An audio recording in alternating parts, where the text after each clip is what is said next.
Why is this couple smiling? Perhaps they found hope, meaning, and purpose in the book of Revelation. Nearly 2,000 years ago, a lonely man on a distant island received a remarkable vision. Some readers have been frightened by his vision, but many more have found in it the hope, meaning, and purpose they were looking for.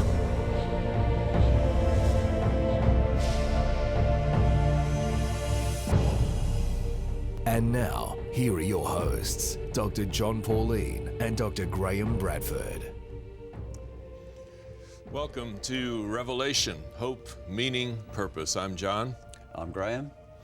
Graham, where'd we leave off in our last program? Well, John, last time we spoke of Jesus and the evidence we have for him being a real person in history and the evidence we have for the resurrection of Jesus. Before that, of course, we'd actually dealt with the book of Revelation as it associates with what Jesus said about the end of the world and how this book gives hope, meaning, and purpose to all people throughout history. And we finished the very last program, of course, with a challenge for people to experience Jesus. That the evidence we give for his resurrection and being a real person can only take you so far. In the end, Christianity is like falling in love, a romance.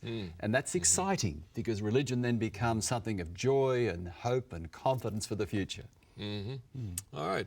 Well, we're moving along from chapter 1, which was the context for what you were just talking about, into chapters 2 and 3, where there's a series of messages that John receives from Jesus, and these messages are to 7 respective churches located in 7 geographical locations of Western Asia Minor. So you can see on the map, you have Ephesus, Smyrna, Pergamum, Thyatira, Sardis, Philadelphia, Laodicea. And we've visited all of those places in their present form. And some of them are modern-day cities that are sort of built over the ancient ruins. And that can be a nuisance. Yeah. Because we'd like to see what lies below, wouldn't we? Yeah. Really, but you can't just dig out people's houses and say, sorry, folk, we want to look what's down there. So That's right. But a few of them ended up sort of crumbling in place and being replaced by other places somewhere else. And many of those we can have a look. I think it's exciting. Every time I've been back, there's so much more happening, and it's exciting to see the development that is taking place amongst these cities as they're being reconstructed. That's right. Now, the number 7 is really a critical number in the book of Revelation, and I'd like to bring up on the screen an image there that shows that the book of Revelation is organized into 7 major visions. You have the vision of the 7 churches, the 7 seals, the 7 trumpets, what I call the Great War, the 7 bowls, the millennium, and finally the new earth. And one of the interesting features is that each of those 7 visions has an introduction. And that introduction is related in some way to the sanctuary. Back in Old Testament times in the Hebrew Bible, the Israelites worshiped God through a sanctuary motif in which they had sacrifices and priests would minister in various ways. And this seems to be a major piece in the understanding of the author of Revelation. Absolutely. He's constantly referring to it. In fact, you can almost go for a journey through this book, and the sanctuary scenes, the Jewish temple scenes, will basically guide you through it. Yeah. But as some will remember if they saw the previous program, Jesus there was portrayed in images drawn from the Hebrew Bible, but also in images drawn from the contemporary world. And many scholars have noted that not only would Revelation be structured according to the sanctuary of the Hebrew Bible, but the book of Revelation is also structured in the context of a Greek play. The Greeks loved their theaters, and there are many theaters that we're going to visit in these 7 churches. And the Greeks would go and they would see the play just as we would. In fact, they did it in large numbers, as many as 25,000 people at a time. Amazing. So we know quite a bit about how the Greeks did their plays.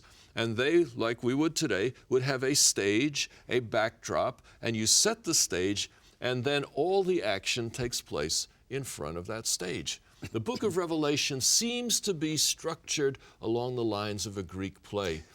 It's almost like as if we at times have characters in the wings, waiting for their entrance. That's right. Yeah, That's right. like Jezebel and later on the woman. And some scholars that I've worked with have been working on the voices of Revelation, the different characters in that play, and so forth. So the book of Revelation, you see the stage backdrop and then what takes place on front of the stage. You know, the more I look at this book, the more I learn. I'm just amazed. Amazed that so much can be in one book that can have so much meaning to so many people over such a long period of time. So in a real sense, the book of Revelation is a drama, and it can be seen as such. Drama may at times be telling things that are made up in order to give us clearer pictures of things that are really true. Yeah. And that's the intent And and the purpose. important thing is they are really true. Now with that in mind, what we've discovered is that the vision of Jesus in chapter 1, that picture of him with the 7 branch candlesticks, standing there with the sword coming out of his mouth and all those things that you read last time, that is like a stage backdrop. And we know that because as Jesus talks to each of the 7 churches, he makes reference back to that original vision. We can see it on the screen.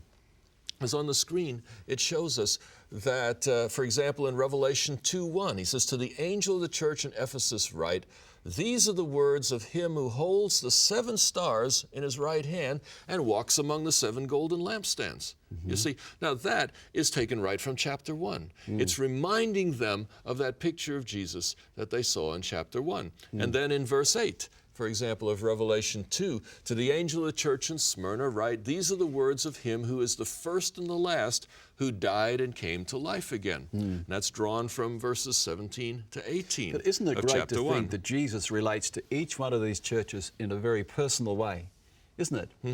I mean, he understands what is going on, and some of them have problems, but he understands, and he's giving them counsel, isn't he? Yeah. But that original vision is constantly the focus. It's always looking back to that. I think we have another graphic here where you can see that this works its way all through the churches. To each church, Jesus presents himself differently. Now that's the interesting thing. No church gets the full picture of Jesus. Look at the next graphic, 5, 6, and 7. You will also see no church gets exactly the same picture of Jesus. And that tells me a number of things. One of those things is that really all of us need to be learners. We can all learn from each other. No 2 of us probably has exactly the same picture of Jesus, yet he's big enough for us to learn from each other, and the things that you share, I'm learning constantly. My wife Pamela and I have been together 35 years, and I'm constantly learning from Everybody the things she can comes teach up you with. something. I had a teacher once who said, "Remember, Graham, everybody can teach you something." So we can learn from all the churches, and we can learn from each other. Well said. Yes, and beyond that, we see Jesus adapting himself to each of the churches. Apparently, no 2 churches quite alike. They all have different circumstances, different backgrounds, and he explains what those are. He says, "I know what you are like." So Jesus adjusts the message to meet the needs, to assist each of those churches in achieving what He's he a would real want them. pastor of churches. That's right. And it tells us also that he's meeting people where they are. And this is a principle I think we will hear over and over again as we go through the book of Revelation. We will see him adapting to where people are. And that means if we want to really understand this book, we have to grasp what it meant to those original people who received it. And this is exciting because we're learning more and more and more about those original people. And knowledge is increasing in a spectacular way about what that first century was like, the culture, the people, the problems, and that's increasing our understanding of this book all the time.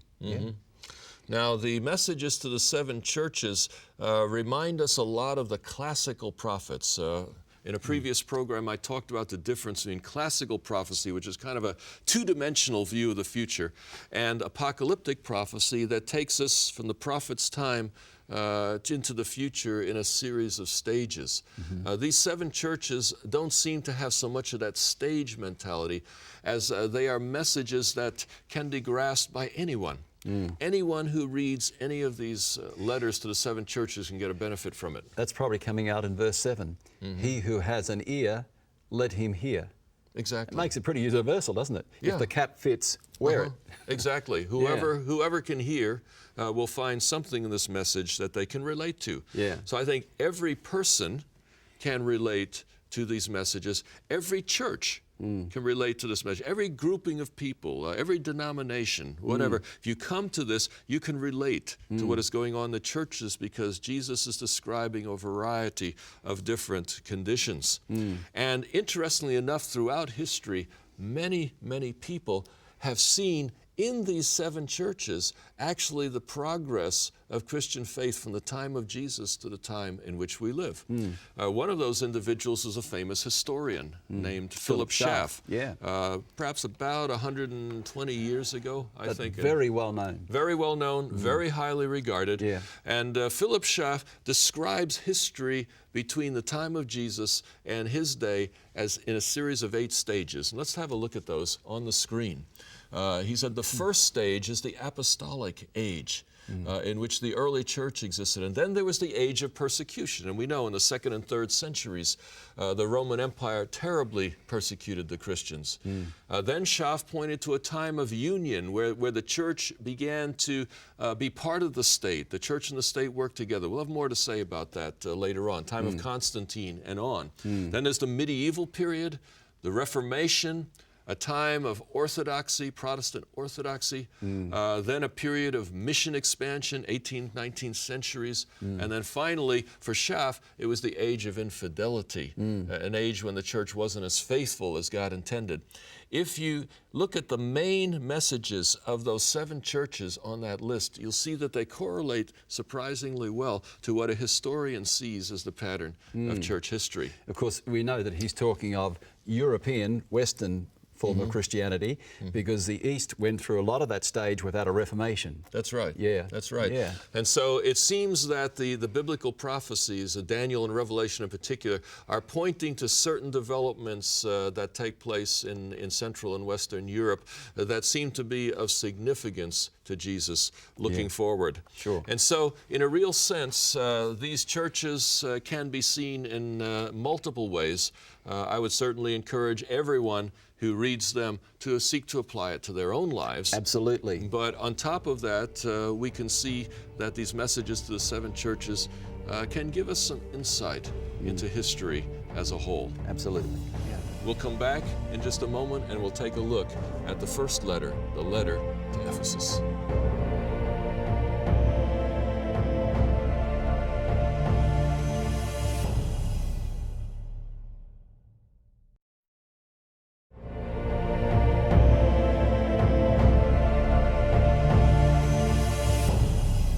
Welcome back.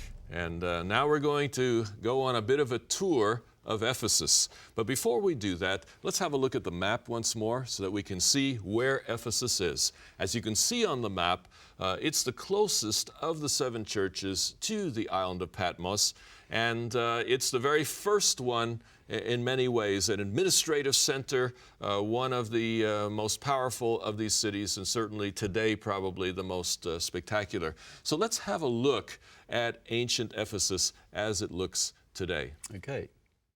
Welcome to our tour of Ephesus. John wrote his book to 7 churches in 7 cities in Asia Minor. Ephesus is the first and the most spectacular, and we're about to visit it now. And we really need to emphasize the fact this is where John lived when he wasn't on Patmos. This is the center, the central city of this whole string of churches that we are talking about in the book of Revelation. Behind me is the Odeon, which is part of the government complex here. This was like a city council, and it was where people would gather to discuss the issues of the town. Moving out from the Odeon, which seats about 1,600 people, we're moving down along the street. And you move down this street and you come to the Temple of Domitian, which is significant for us because Domitian was the emperor who was in charge at the time that John wrote Revelation. So the temple to Domitian shows the kind of competition that Christianity would have had in this city and in fact in the entire region. is a very, very beautiful street moving down from Domitian's temple, and it continues on down through various statues and columns. Here we are in the public toilet of ancient Ephesus. Graham, what are you doing? Nothing. What do you mean nothing? It's none of your business. This is a family program. All right, let's see if I can do this delicately. Many people probably believe that plumbing was invented maybe 50 or 100 years ago. The reality, ancient Ephesus had a nice plumbing system. Water was constantly flowing under these toilets, carrying away the waste and the smell.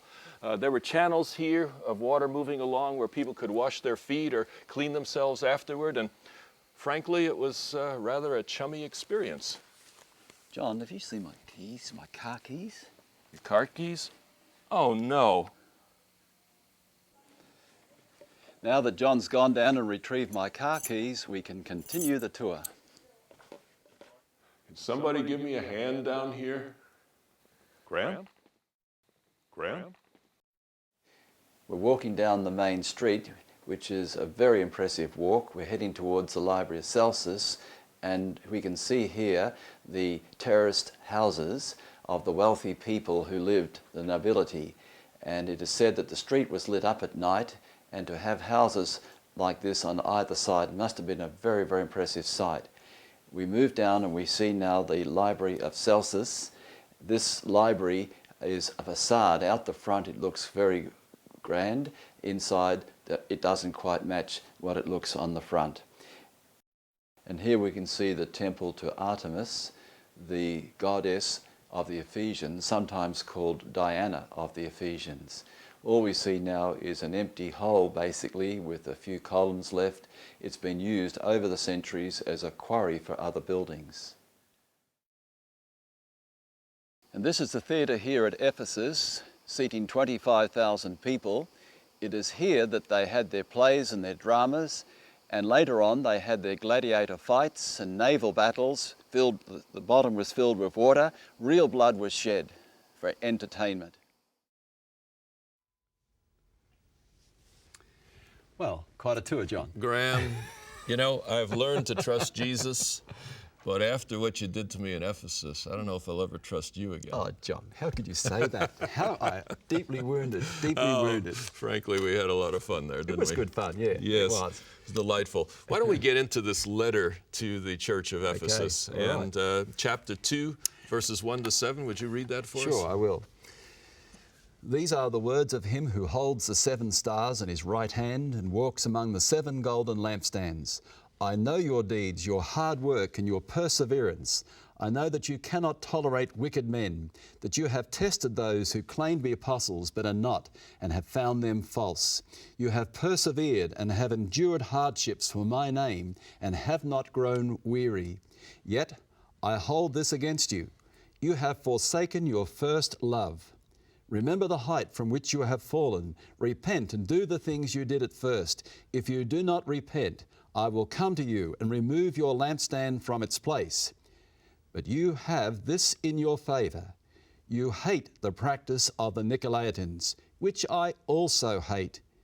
He who has an ear, let him hear what the Spirit says to the churches. To him who overcomes, I will give the right to eat from the tree of life, which is in the paradise of God. The church of Ephesus must have been a pretty good place. I suspect that there's a lot of good things in this church. Jesus notes that they are doctrinally sound. Work very hard? Yeah, they work very hard. They seem to have their heads on in the right place. They are patient. They're vigilant. They're watchful against trouble that might come. And found out false apostles, they tested them? Yeah. So there's a lot of things about Ephesus that we would want to model after, but there's only one thing missing. It says you have left your first love. In a real sense, religion at its best is to be more than just doctrine, more than just thinking right. It has to do with a relationship with God, a relationship with Jesus. And it strikes the language here, you've left your first love. It's kind of a romance language. It is, isn't it? Just a little bit. It is. I'm just wondering, you know, if romance begins to go a little bit, what do you do? to get that straight. I guess a lot of people have thought around that one, because there are a lot of marriages that do go stale. There are a lot of marriages that just fall apart, finish up divorce as a solution. But there must be a better way, mustn't there? Well, Pamela and I have thought about this a lot, and one of the things that we have done through the years is make sure we have regular dates. You know, when people are aiming to get married, when they're looking for somebody, you know, they're always out on dates, always trying to get to, doing the rest of that. Why not do that after you're married? And a regular time, show attention to each other, etc. In other words, to put it this way, I think one of the things that can go wrong in a marriage is you forget to do the things that you did at first. When the marriage was just beginning, when the relationship was starting, you're attending to each other, you're staying up late at night to spend time with each other, you're doing all kinds of things. Hours seem like minutes. Yeah. When you're with somebody you don't like, the minutes seem like hours. Well, but if you have real love, it's amazing how quickly time goes, And so one of the things one would share with people who are seeking to restore a marriage is, remember the things you did when the marriage was going well. Remember the things you did when you were dating. Go back to those earlier times. Go back to the restaurant that had so many great memories. Go back to the place where you attended a music concert or whatever. And I think this is an analogy for churches like Ephesus, you see, where sometimes everything else is in place, but they've left their first love. They've lost that bloom of romance with God. Sad, really sad. You know, a lot of people start the Christian life but don't finish it. They don't, really. And that's sad. And many have seen in this message to Ephesus an analogy to the first century church, which had such a great start among Jesus and the apostles. But already within times of the New Testament, you see some shadows, some things creeping in that were quite different. And so on. Yeah, very sad indeed, very sad. But doesn't have to be that way. Changes can take place and it can be rekindled and recovered. And the promise is to go back, all the way back to the Garden of Eden. Yeah, and that is exciting, because the promise here, right here at the end of this message to the church at Ephesus, to him who overcomes, I'll give the right to eat from the tree of life, which is in the paradise of God. You know, we can bring on this slide now to show what this really means, because this has a precious message for all of us as people who are following Christ. You know, it really says here that in the beginning, we had, in Genesis chapter 1 and chapter 2, we have a new creation, we have people, real people in a real world, but then sin and death entered. And of course, sin and death changed everything. It's interesting to notice, John, as you have noticed too, the last two chapters of the Bible are like the first two. Revelation chapter 21 and 22 have once again a new heaven, a new earth, real people, real place. And so as the Bible starts, so it finishes. And eventually heaven will be a recovery of what we lost through our sin of our forefathers. And between those chapters is a whole story of human misery and trouble. But in the end, God will restore what we lost, all because of one man. And that one man was Jesus Christ. And so his death on the cross, his resurrection, changed the whole outcome, didn't it? It made a huge difference. So as far as we're concerned, many people wonder about, you know, where will heaven be? Will it be out there floating on a cloud or somewhere in space? Is it up there, or maybe, you know, well, what? As far as the Bible is concerned, in the end, we have a restoration of what we lost in the beginning. Real people, real place. And John, before we finish this series, we're going to talk more about what the Revelation has to say in chapters 21 and 22 about, and it's exciting, isn't it? I think a lot of people think that the future life of the Bible probably isn't all that interesting. But I think when you look carefully into it, as we will do in one of our later programs, you see that it's a very meaningful, a very exciting kind of life. It's not boring in any way. What you have here, it seems like, is matching pairs. You have at the beginning of the Bible a certain paradise, at the end of the Bible a certain ideal kind of life.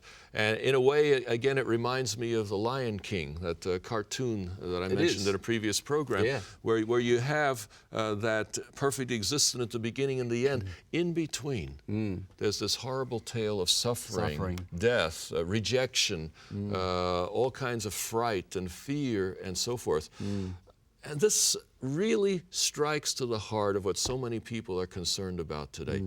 If God is really so good, and if He's really so powerful, why is there so much suffering in this world? It's the great question. Yeah. It's the great question of the ages. This is really where the Bible is at. The Bible doesn't portray fantasy. It portrays life seriously. It portrays it with all the warts, with all the problems. Life is not perfect in today's world. We're living our life in this middle period before God restores it again. But meanwhile, we have to live in this world, and when we come up after the break, we're going to look at this question, aren't we? Why does God allow this to go on?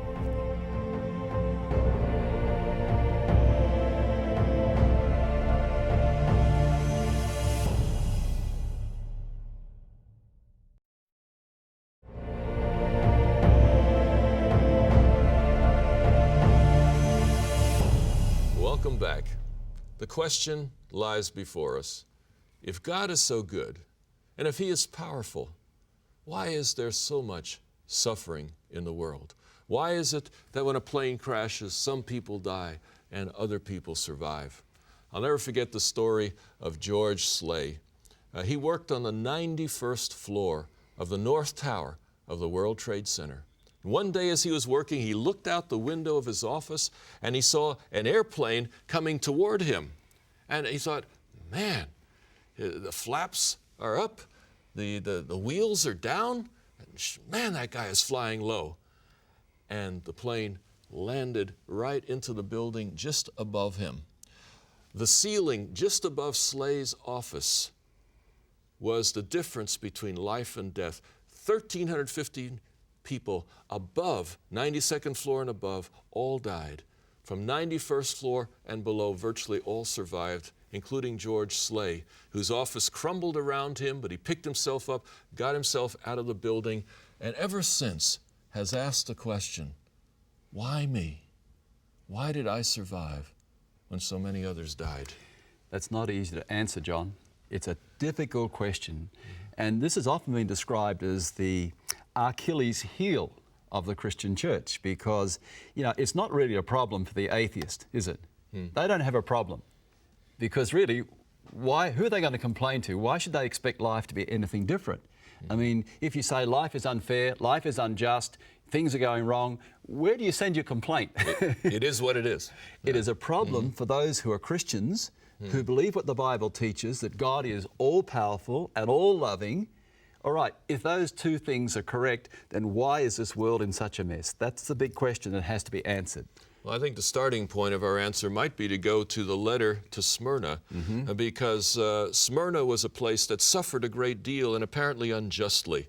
Let's take a look at Revelation chapter 2 and verses 8 to 11. It says there, "To the angel of the church in Smyrna write, these are the words of him who is the first and the last, who died and came to life again. I know your afflictions and your poverty, yet you are rich. I know the slander of those who say they are Jews and are not, but are a synagogue of Satan. Do not be afraid of what you're about to suffer. I tell you, the devil will put some of you in prison to test you, and you'll suffer persecution for 10 days. Be faithful even to the point of death, and I will give you the crown of life. He who has an ear, let him hear what the Spirit says to the churches. He who overcomes will not be hurt at all by the second death." Wonderful promise. Yeah. Wonderful promise. Let's take a look at the map once more and see where Smyrna is in relation to the other churches. Here you can see that Smyrna is about 50 miles, some 80 kilometers north of Ephesus. It was a beautiful harbor city, still is a city today. It's the city of Izmir in Turkey today.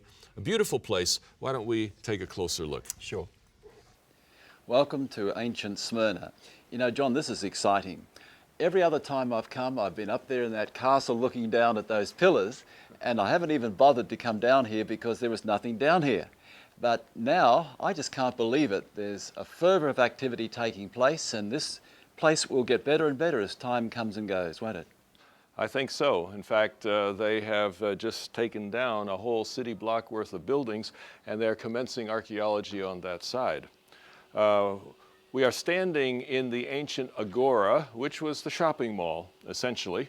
But before we tell you about that, let me just say that Smyrna is one of the most continuously inhabited cities in the entire world. Some 2000 BC was the founding of original Smyrna, actually across the bay, but it moved over to this side of the bay and something along the line of 3,000 years ago. This is also famous as the birthplace of Homer, who is perhaps the greatest Greek poet of the very early era. Here in the marketplace, it's most interesting here. What you're seeing here is actually the bottom level of the marketplace, and there's a bit of a water channel here. But there were also some shops down here, but then this actually went up 2 stories above here. And we'll have a look at what it looks like upstairs as well. But down here, you have these beautiful arches, and these go back well before the time of John. Here is another part of the ancient marketplace of Smyrna. And here you see a water fountain. The fountain itself is of recent construction, but the piping and the flow of water is more than 2,000 years old. How do we know this? Because the entire system here as a water channel system, like we heard also in Ephesus. You have channels down here to take away the wastewater. There's a pipe right over here that is clearly of Roman style and origin. So there's no question that the water has been flowing here for some 2,000 plus years. Now, there is specific record in the ancient world that John, the author of Revelation, actually visited this site, visited Smyrna. And if that's the case, he may well have drunk from this very same stream. Well, that looks Oh, hi, Graham. I think I'll do the same. You want to drink? Yeah, I think. Wait a minute. You know what I'm thinking? They always tell me when you come to a place like this, don't ever drink the local water. But it looks so I don't cool. want you to get hurt. It looks okay. Well, we need you for this production. All right, I'll trust you, all right? All right. Okay, well, I'll trust let's you. move on. All right.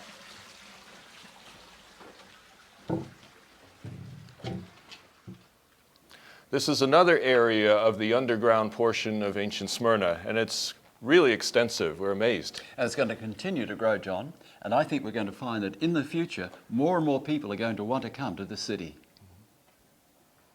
Well, here we are on the surface. We've just been down below, and this is level number 2.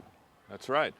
This was a multi-level shopping experience in ancient Smyrna. These pillars represent the middle level of the shopping center, the agora as they called it, and then above these was a third level of nearly equal size, and stretching out over this entire square was the marketplace of ancient Smyrna. It is believed that ancient Smyrna had between 100,000 and 200,000 people, and it seems obvious to me that they liked to shop. And now we're at the citadel, overlooking the city, several hundred meters high. And this citadel has a tremendous history going back to the days of the Crusaders. And we can see where their battles have been fought by, we can see actual holes in the wall from cannon fire, going back to the days probably the Ottoman Turks. But this section here is of particular interest to us because it goes right back to the days when John wrote the book of Revelation, the original city of Smyrna at that time.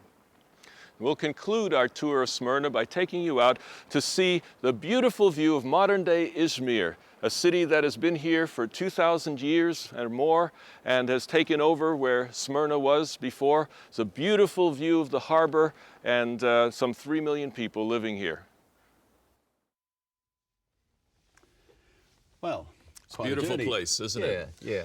It appears to be associated quite a bit with suffering. In fact, the most famous person, a Christian person in the ancient times, was a man named Polycarp, who was actually the church leader of Smyrna about 60, 70 years after the time of the book of Revelation. Actually, he began quite a bit earlier than that, and he may have known John as a young man. But we have a historian here who's excellent on these early church events, and he has something to say about this Polycarp. Let's hear what he has to say. Polycarp is the first Christian martyr for whom a martyrdom has been written. Not that he's the first Christian martyr or the first one written about, but the genre of hagiography became part of Christianity with the writing of this martyrdom of his. A couple of the things that we learn from the martyrdom of Polycarp about Christianity in the middle of the 2nd century is, first of all, that there were martyrdoms, or there were Christians being killed during this time. But it was not massive scale killing of Christians. It was killing of the Christian leaders in order to discredit Christianity in the eyes of Christians. In reality, the opposite was true, because the Christian leaders that were willing to die for their faith ended up strengthening the faith of the other Christians. This Polycarp story is really an amazing thing. Yeah. He was 86 years old when the clamor came that he should be executed simply for being a Christian. He was a beloved man, he was a gentle and kind man, but just the people came to the place where they wanted to eliminate him. And so the soldiers come to his house. And as they visit the house, he comes to them, he says, I know why you have come. But he says, before we do it, allow me a couple hours to pray to Jesus. And while we do that, we'll take care of you with a nice meal. So he served the arresting soldiers a beautiful meal while he's praying. Then they take him down to the governor, and the governor doesn't want to kill this guy. He says, just deny Jesus. Just say, away with the atheists. And of course, atheists was a term people used for Christians in those days. So Polycarp walks out into the stadium full of people, and he says, away with the atheists, and points to all of the people in the stand. Now, of course, that didn't satisfy the governor. Yeah. The governor says, just deny Jesus. And Polycarp says, 86 years I've served him. He's never done me any wrong. How can I deny the one who loved me and saved me, and so forth? What a man. And Polycarp was executed in front of a crowd on that regard. So it's a... He was faithful unto death. Faithful unto death, just like the text exactly says. like the text says. Yeah. So the church at Smyrna was poor in money, poor in the things that people would think were valuable, but it was rich in spiritual life. And I think one of the things that we can understand today, to have a clean conscience, to be forgiven, to be a forgiving person is of much greater worth than wealth. So many wealthy people are unforgiving, unforgiven. Many wealthy people are just suffering from these kinds of things. They may have a lot of money, but if the conscience isn't clean, It's not worth anything. there's all this unease. You can't sleep at night and all the problems This man had that something people that have. money cannot buy. He had something money could not buy. An inner peace, a happiness that many will never understand or experience. And this is where Smyrna is commended, that they are rich in the thing that really matters to God. There was some trouble, it mentions, with the Jews of Smyrna. Again, as we've mentioned a couple times in this series, that originally Christians were secure from Roman persecution because the Romans confused them with the Jews. But as the separation became more and greater, then this became an increasing issue. And finally, during the time of Diocletian, about 200 years later, there was a systematic attempt by Romans to completely wipe out Christianity throughout the empire. And so this closes with the idea, be faithful unto death, and I will give you the crown of life. And that crown is not a royal crown. It's a crown of victory. It's like the Olympic gold medal. It is the crown that says you have achieved, you have won. There are things in this world that are worth dying for. Absolutely. That's the message. Absolutely. And now we need to go to a break.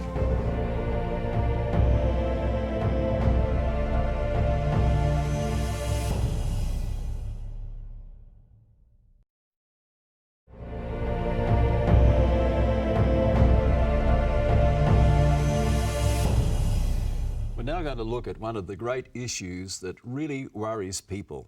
As I said earlier, it is the Achilles heel of the Christian church, many people think. how can God be so good, all-powerful, and yet look at the mess the world's in? And there's no easy answer to this question, as you and I know, but the Bible does give us a bit of an overall big picture, which I think really does help. And the Bible talks about, in the beginning, there was, way back, as far back as we can go, a rebellion against God in heaven. The book of Ezekiel, the book of Isaiah seem to picture an angel around the throne of God who became very proud and challenged the right of God to rule. And this theme is taken up in the book of Revelation, and chapter 12 talks about a conflict in heaven, and this being called Satan or Lucifer, who became the devil, and his angels were cast out into this world.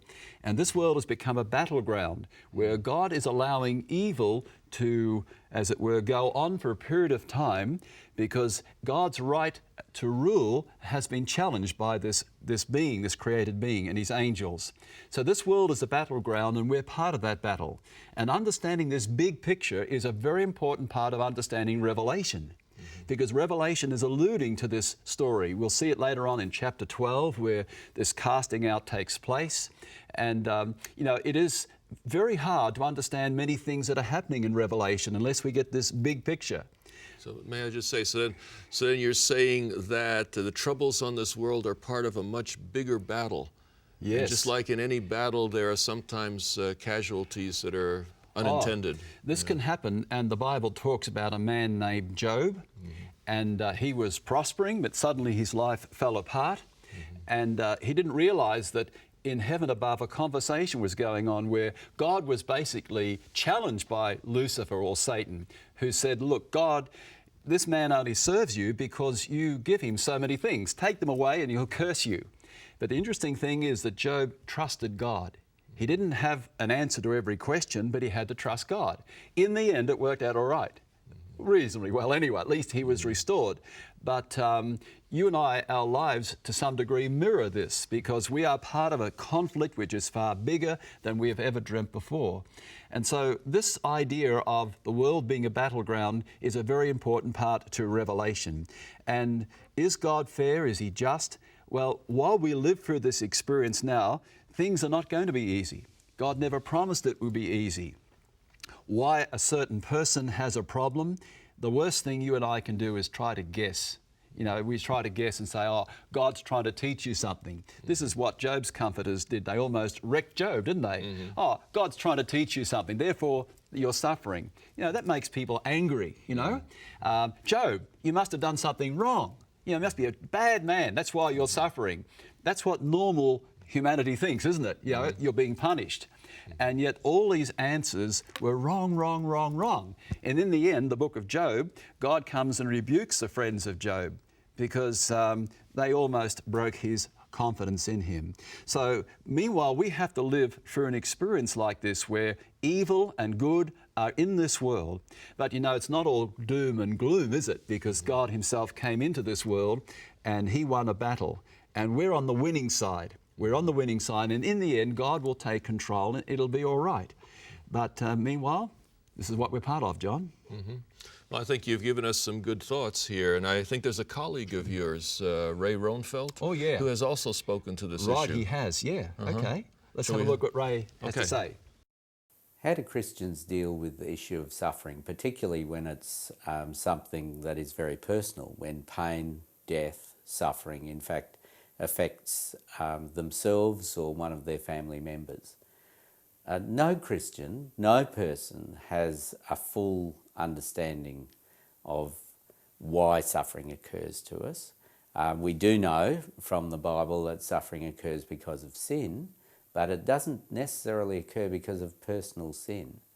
The answer to the issue of suffering is not trying to work out why it's come to us, but rather being able to say to ourselves, no matter what we're suffering, God is with us. Romans chapter 8, last part of Romans chapter 8 tells us very clearly that whether we deal with things of life or death, heights or depths, God is always with us. Nothing can separate us from the love of God. So the answer to suffering is not it doesn't answer why suffering actually occurs to us personally, but the answer to suffering is really the life of faith, being able to accept that God is able to lead us, that God is able to actually see us through some of the dark patches of life, and that in the end, when all is said and done, when Christ comes back, we will then know, and we will probably know what we've learnt from suffering as well. Interesting. Yeah, well, Yeah, that's sort of the personal dimension of it. And I'd like to come back to the story of Job there, because it's interesting in the story of Job, which is a play in the form of an ancient play. God is being challenged in heavenly places, and there's a whole thing going on up there. And then Job down here is experiencing his thing, and there's a total disconnect. Now, what fascinates me about Job is when God comes down to explain to Job whatever he's going to explain, he doesn't say a thing about that early part, about what actually took place. And it tells me that God is facing larger issues that transcend simply this earth. The Bible portrays God as king of the entire universe, and there's huge issues going on in all of that. That even if God himself came down and talked to you about your suffering, there are things about that you just could not grasp, because you and I are here in this world and we just don't have access to some of those larger issues. So in the book of Revelation, as we work our way through, we'll see these larger issues come more clearly into focus.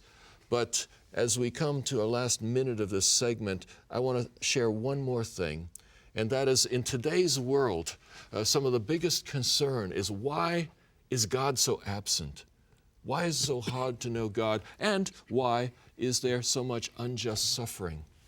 And I would like to point out that on a Friday in Jerusalem, Jesus, the Son of God, experienced both of those things. He experienced the absence of God. My God, he says, why have you forsaken me? Jesus did not sense the presence of God in the midst of his suffering. He experienced the secular dilemma of today. Why is God missing? And he suffered unjustly. He did no wrong at any point in time. And yet he suffered as much as anyone has suffered. Amazing. So whatever we say about suffering, God knows it by experience. Absolutely. We're moving to a break now, and when we come back from the break, we're going to join Pamela in the interview room and talk a little bit more about suffering.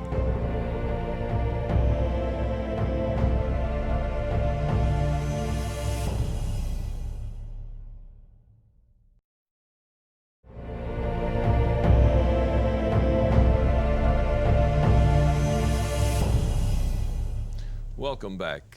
Graham and I are here in the interview room with Pamela, and we're reflecting on something that Ray Ronfeld said in the previous segment.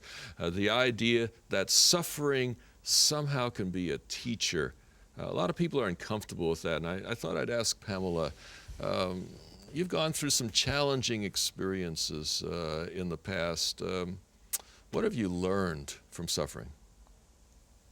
Well, I think suffering has taught me many things in life. And as a child, I've learned that suffering can make you better or bitter. And it's basically a choice. And many things happened to me as a child, and but I had to make some choices. And there was child abuse going on as a child, but my mom did physically abuse me, but that's because she never got over her past, but I decided that I would get over my past. And well, that's an interesting point. You're saying it kind of gets handed down from generation to generation. If you don't make some choices, you can be bitter or better. If you don't make some choices to deal with it, you just pass it on to the next generation. Exactly. What are some of the choices you made that have made that kind of a difference to where you are today? Well, when you come to the place in life where your life isn't working for you, where you know, you're losing your temper and you're not treating your children the way you want to treat them, and you're not being the kind of wife you're wanting to be, and mother, and so on, you start looking up a good counselor and start working on the things you need to work on. So you've done a lot of journaling, and you've done some counseling, and certainly I know you've done a lot of praying and so forth. And it's brought you to the place where you've grown in life. Yes, perhaps we can learn a bit from suffering. Graham, what do you think? Yeah, I'm very interested to hear how Pamela has reacted, because she's taken a positive approach. And this is the way, isn't it? Yes. And you have become a better person in the sense that you have not allowed yourself to go down, down, down. You've got your faith and trust in God, and I think that's an inspiration. Now, every Christian, to some degree, has to live their life like this. Christians do get abused. Christians do get robbed. Christians do get cancer. They die. They lose their jobs. And this happens to good and bad, doesn't it? And you can't draw a line for the world and say, here are the good people, they don't have a problem. Here are all the bad people, they die and lose their jobs. It's a mixture. So God gives us sufficient evidence to believe. We know that He's there, and we can have evidence for that. And the Bible is His Word. But at the same time, God doesn't remove every cause for doubt. And every Christian is called to live their life with unanswered questions, when life doesn't make sense and it falls apart, believing that one day God will make all things clear. The real answer is childlike faith, simply trusting in God. And those who are viewing, I don't know your problem, but you will have a problem, I guess, because most people do. And all I can say is trust in God, take the positive approach and reach out for Him, and He will give you strength. And our next program is going to deal with how Christians have at times made wrong decisions. And that is going to make a very interesting program. We're thankful you've watched our program today, and we look forward to meeting with you next time. If you've enjoyed this presentation on the Book of Revelation and would like more information, visit www.revelation.hope.meaning.purpose. You can purchase your own DVD set of this series or the booklets, which cover the content of each program.